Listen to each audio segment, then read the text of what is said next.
अस्सलाम वालेकुम दोस्तों, मैं हूं सईद उमर फारूक अपने चैनल उमर स्पीक्स की एक और एपिसोड के साथ आपकी खिदमत में हाजिर हूं। दोस्तों आज के एपिसोड भी हज 2024 से रिलेटेड है और जनाब जिस चीज़ का डर था वो आखिरकार सामने कुछ चीज़ें आती जा रही हैं हर साल की तरह। खैर इतना बड़ा जब मैनेजमेंट का सिस्टम हो और इतने ज़्यादा लोग इन्वॉल्व हों, इतने ज़्यादा लोगों ने हज करना हो तो कोई कमी बेशी रह जाती है। बहुत से लोगों के कल मुझे कमेंट्स आए कि कुछ सिम्स का इशू है और कुछ दीगर और भी मसाइल हैं, तो उस बारे में इंफॉर्मेशन लेके बताएं। तो मैंने जो इन्फॉर्मेशन गैदर की है बावसूख ज़राए से वो मैं आपके सामने शेयर कर देता हूं। बट वीडियो स्टार्ट करने से पहले आपसे सिर्फ इतनी सी रिक्वेस्ट है कि अगर आप हज और उम्रा से रिलेटेड लेटेस्ट इन्फॉर्मेशन से वाकिफ रहना चाहते हैं तो नीचे दिए गए सब्सक्राइब के बटन पर अभी क्लिक करें। जी तो दोस्तों, सबसे पहले अल्लाह ताला से दुआ है कि जो लोग भी हज और उम्रा करने जा रहे हैं तो अल्लाह ताला उनको एक मकबूल हज और उम्रे की सादत नसीब फरमाएं और लोग साथ के साथ खुशियों के साथ जाएं और खुशियों के साथ वापस आएं। और जो लोग इस साल हज की सादत नहीं कर सकें तो अल्लाह ताला हम मुझ समेत हम सब लोगों को हज की सादत नसीब फरमाएं, आमीन। के साथ वीडियो का आगाज़ कर लेते हैं।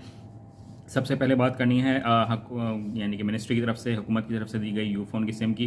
कि कल भी मुझे जो मैंने कल वीडियो बनाई थी उसमें कमेंट सेक्शन में आप देखिएगा बहुत सारे कमेंट्स आए हुए थे कि यूफोन की सिम जो है वो काम नहीं कर रही है, तो इस बारे में हमें क्या करना है। तो अभी तक जो लोग पाकिस्तान में ही मौजूद हैं और उन्होंने बिल्कुल अनकरीब ही हज के लिए इंशाल्लाह रवाना हो जाना है या बिल्कुल जो रवाना होने वाले हैं, तो उनको चाहिए कि सबसे पहले जो यूफोन की सिम अगर आपको मिल गई है या मिलने वाली है तो सिम मिलते ही आपने या तो खुद उसको एक्टिवेट कर लेना है या यूफोन की जो फ्रेंचाइज होगी या ऑफिस होगा पीटीसीएल का या यूफोन का, आप वहां जाकर उसको एक्टिवेट करवा लें अगर आप खुद से एक्टिवेट नहीं कर सकते हैं। ठीक है, और उसके लिए एक लिंक भी दिया गया है ptcl.com.pk/ हज के नाम से, हज पैकेज के नाम से, इस तरह का एक लिंक है। वो आप गूगल पे अगर सर्च कर लें तो वो आपको तमाम डिटेल मिल जाएगी। मैं भी उसको सर्च करता हूँ और मैं कोशिश करूँगा कि डिस्क्रिप्शन में उसका लिंक डाल दूँ, तो आप उस पर क्लिक करके भी आप वो पैकेजेस देख सकते हैं, उसको एक्टिवेट कर सकते हैं। और एंड्रॉयड के लिए, सैमसंग के लिए, आईफोन के लिए डिफरेंट उसके कुछ सेटिंग्स हैं वो आपको करना पड़ेंगी और फिर एक दफ़ा फ़ोन को रीस्टार्ट करना पड़ेगा, तो ये आपका प्रॉब्लम सॉल्व हो जाएगा। ठीक है, इसके अलावा अगर फिर भी आपसे प्रॉब्लम सॉल्व ना हो रहा हो तो जो लोग सऊदी अरब में पहुंच चुके हैं वहाँ पर आप जो हेल्पर्स होते हैं वो भी आपको गाइड कर देंगे। अगर कोई सऊदी अरब में इस वक्त लोग मौजूद हैं हज के लिए जो गए हुए हैं, ठीक है, वो उनसे हेल्प ले लें तो वो भी आपकी हेल्प कर देंगे। और जो पाकिस्तान में जो लोग मौजूद हैं वो तो खुद से ही यहाँ से एक्टिवेट करवा के जाएँ और जो भी पैकेज लगवाना है अगर आपने खुद से भी तो वो भी लगवा सकते हैं। अदरवाइज़ जो मैक्सिमम जो होटल्स हैं वहाँ पर आपको वाईफाई की फैसिलिटी भी है, तो आपने परेशान नहीं होना। ये बड़ा मशहूर डायलॉग है वैसे कि आपने सबसे पहले तो परेशान नहीं होना, ठीक है। तो आपने परेशान बिल्कुल नहीं होना और वहाँ से आप वाईफाई यूज़ भी कर सकते हैं। इसके अलावा और भी बहुत सारी कंपनीज़ हैं, अगर आप इस सिम से माजरत के साथ अगर बिल्कुल सेटिस्फाइड नहीं है तो आप खुद से भी कोई इंतज़ाम वैसे वहाँ से सिम लेके कर भी सकते हैं, क्योंकि मजबूरी है। अगर एक चीज़ अगर अब नहीं काम कर रही है और बिल्कुल आपसे मैनेज नहीं हो रहा तो फिर आपको वहाँ जैन की या कोई और कंपनी की आप सिम परचेज़ कर सकते हैं, लेकिन आप सेटिंग्स खुद से कर लें या किसी से करवा लें, सेटिंग्स हो जाएंगी। नंबर 2, जो लोगों का बहुत ज़्यादा क्वेश्चन था वो ये था कि जनाब हमने क्योंकि कुर्बानी का पैकेज तो लिया नहीं है तो हमने वहाँ पे जाकर कुर्बानी कैसे करनी है। तो गवर्नमेंट ने ये वाज़े कर दिया है और सऊदी गवर्नमेंट ने भी ये वाज़े कर दिया है कि आप जिस जिस होटल में मौजूद हैं वहीं पर ही यानी कि मौजूद होंगे जिस वक्त हज की ऑप्शन होगी, जब यानी कि आप हज का अदा कर रहे होंगे तो वहाँ पर काउंटर स्पेशली लगाए जाएंगे ताकि आप वहाँ से हज का जो पैकेज है वो ले सकें या कुर्बानी का पैकेज आप ले सकें,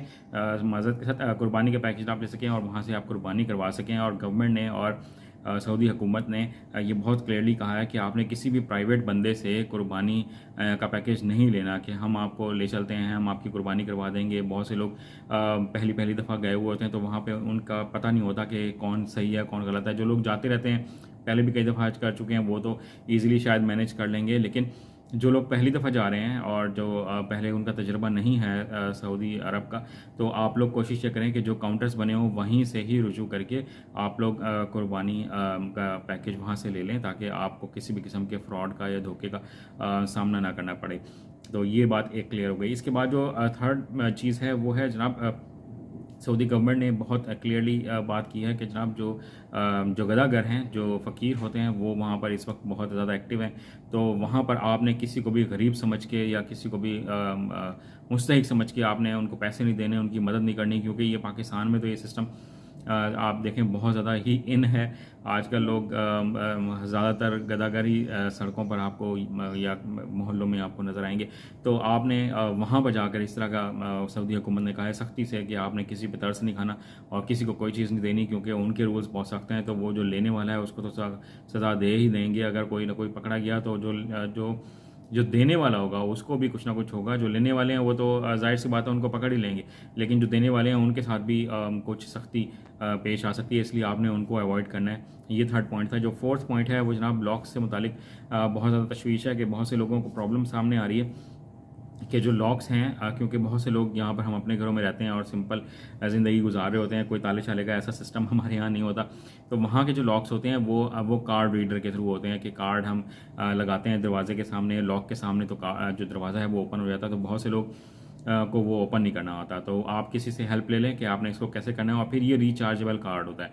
एक तो सऊदी गवर्नमेंट ने भी ये बहुत ज़्यादा डायरेक्शन दी है और फिर यहाँ ट्रेनिंग में भी बार बार बताया गया है कि वो जो कार्ड सिस्टम होगा, जो रिचार्जेबल कार्ड होता है, ठीक है, उसको आपने अपने या तो मोबाइल फ़ोन के साथ नहीं लगाना, किसी मेटल की चीज़ के साथ आपने नहीं लगाना, इसी के साथ जो आपके जो चार्जर्स होते हैं, ठीक है, जो पावर बैंक होता है उसके साथ भी आपने उसको कार्ड को नहीं लगाना। तो उसकी वजह से वो कार्ड जो है वो उसकी जो चार्जिंग है वो डाउन हो जाएगी और फिर आपको लॉक्स ओपन करवाने में प्रॉब्लम होगी।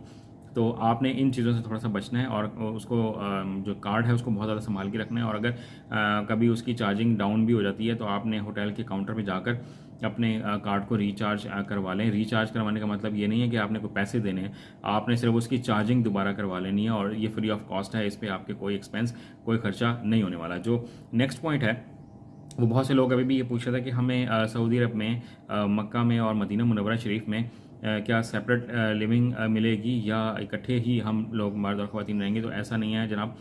पाकिस्तानी गवर्नमेंट ने बहुत क्लियर कर दिया है कि तमाम जो हुज्जाज कराम होंगे वो अलग अलग रहेंगे, मर्द अलग और ख़वातीन अलग। इसमें कोई मिक्सअप ऐसे नहीं होगा कि एक ही कमरे में तमाम लोग रहें और इस तरह की बेपर्दगी का कोई ऐसा सिलसिला वहाँ पे नहीं होगा। तो आपने बिल्कुल हरगिज़ इस तरह की किसी भी परेशानी में नहीं पड़ना। फिर बहुत से लोग ये भी सवाल पूछ रहे थे कि अगर हम अपने ही बैग ले जाएं और जो हुकूमत का दिया हुआ जो बैग है हम उसको इस्तेमाल ना करें। तो मैं आपसे ये रिक्वेस्ट करूंगा कि जो गवर्नमेंट ने अगर आपको बैग दिए हैं, अगर जिन लोगों को नहीं दिए वो तो मजबूरी है, अगर गवर्नमेंट ने आप लोगों को बैग दिए हैं तो आप गवर्नमेंट के दिए हुए बैग्स को ही इस्तेमाल करें, क्योंकि उस पर QR कोड होगा और वो स्कैन होकर बहुत आसानी के साथ बंदा ट्रेस हो जाएगा कि जो हाजी हैं वो इस वक्त कहाँ पे मौजूद है। अदरवाइज़ बैग में अगर आप अपना बैग लेके जाएंगे उस पर एड्रेस सही नहीं है, डिटेल सही नहीं है या कोई और चीज़ उस पर हज नंबर सही नहीं लिखा हुआ, बैग मिसप्लेस भी हो सकता है, तो फिर आपको ट्रेस करना थोड़ा सा मुश्किल हो जाएगा। तो मैं आपको यही गाइड करूंगा कि आप गवर्नमेंट का दिया हुआ बैग ही इस्तेमाल करें। और कुछ लोग ख़वातीन ये कह रही हैं कि हमें स्काफ़ नहीं मिला, तो स्काफ़ इतनी महंगी चीज़ नहीं है। अगर खुद ना खासा किसी को स्काफ़ नहीं मिला है तो आप अल्लाह की रज़ा को समझते हुए, इस बात को अल्लाह की रज़ा में समझते हुए आप अपना स्काफ़ खुद ले लें। ये छोटी मोटी चीज़ें हैं, इसकी वजह से अपना मूड ना ख़राब करें। या इतना अजीम सफ़र आप करने जा रहे हैं उसको आपने इस तरह से अपने ख़राब मूड के साथ नहीं जाना। आज की वीडियो में इतना ही कहना था। चैनल पर करने हैं तो चैनल को सब्सक्राइब कर लीजिएगा। अपना अपने घर वालों का बहुत ज़्यादा ख्याल रखिएगा। आज पे जाएँ तो मुझे अपनी दुआओं में याद रखिएगा। अल्लाह हाफ़िज़।